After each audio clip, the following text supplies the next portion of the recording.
Sino nga po bang hindi mapapaisip sa mga nangyayari ngayon? The other day, I was just talking to my aunt from New York, United States of America. Sabi niya nakatatlong balot na raw siya ng jacket. Sobrang ginaw. Medyo naaasar ako, sabi niya. Because may bibilin ako sa grocery. I think bibili yata siya, alam niyo, mantika. Para makapagprito. Dahil medyo suya na raw siya dun sa mga, yes. In order para makabili raw siya ng mantika, makapunta ng department store or something, a grocery, no? O kaya sa mall, bahala na kung saan siya pupunta, kung saan siya kukuha ng mantika, no? O kaya mga bibili niya mga pangailangan.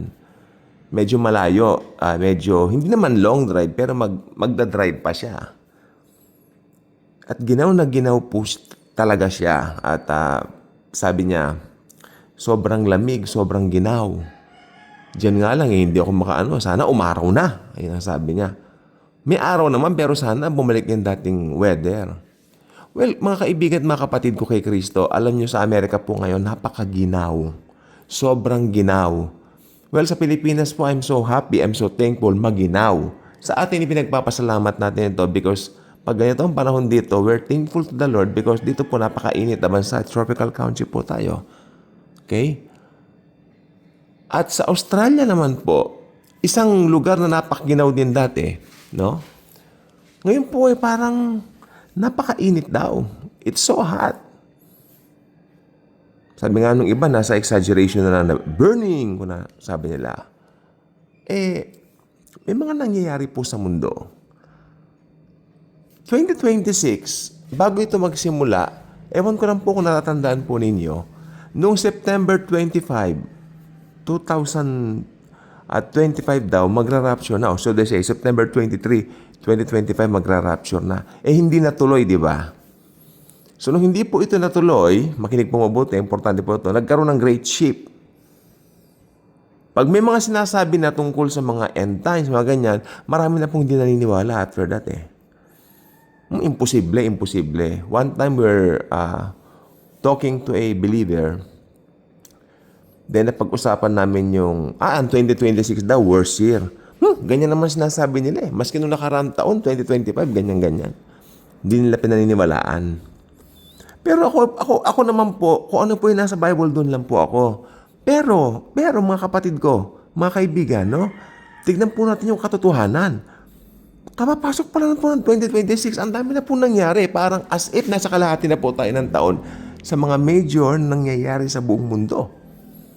Hindi po ba napagtatanto?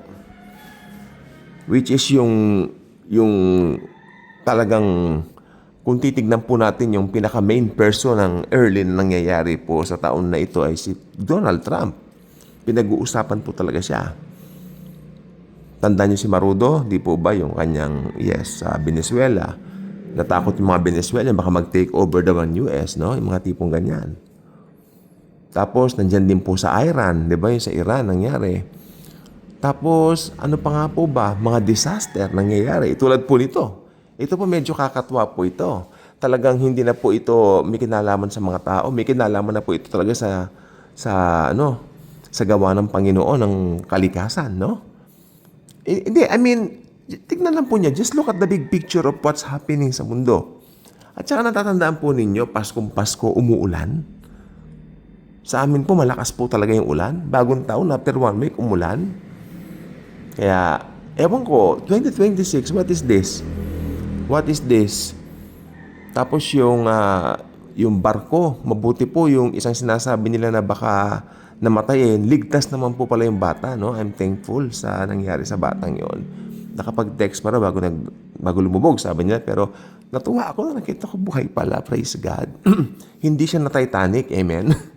I mean, mga tipong ganyan na mga pangyayari. Ang dami po. Pero ano po ang biblical na masasabi po natin dito? Ako isa lang po ang salita, last days. Still, hindi ako pwedeng magsabi na magra-rapture na because of that. Alam niyo, ang rapture po wala pong signs, wala po siyang senyales. Amen po ba? Pero maraming senyales si second coming.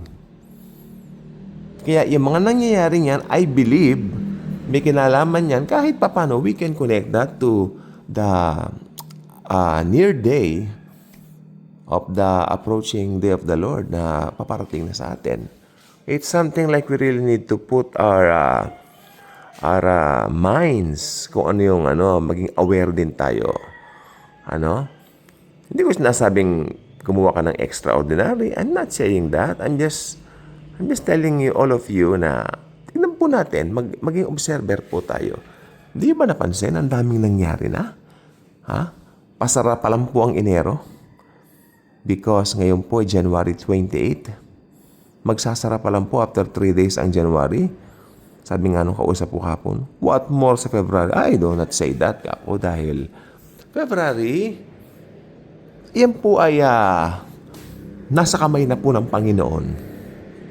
Don't be afraid. I mean, it's just like a matter of something like, kumbaga parang naglagay ka ng blindfold, no?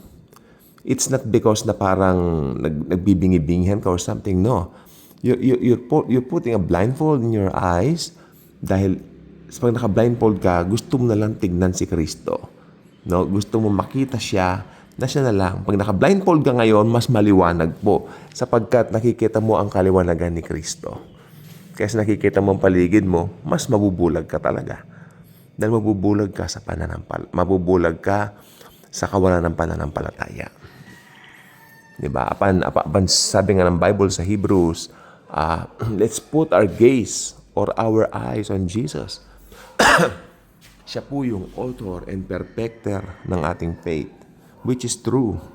Ito po yung times that we can really apply the word na sinasabi, let's fix our eyes on the Lord Jesus Christ. Kaya kung hindi ka pa ka-good vibes, I'm inviting you, click the subscribe button and maging ka-good vibes na. And again, huwag matatakot. 2026 is a very good year. Paano ko nasabi? Karami nangyayari. Bakit naman po hindi? Amen?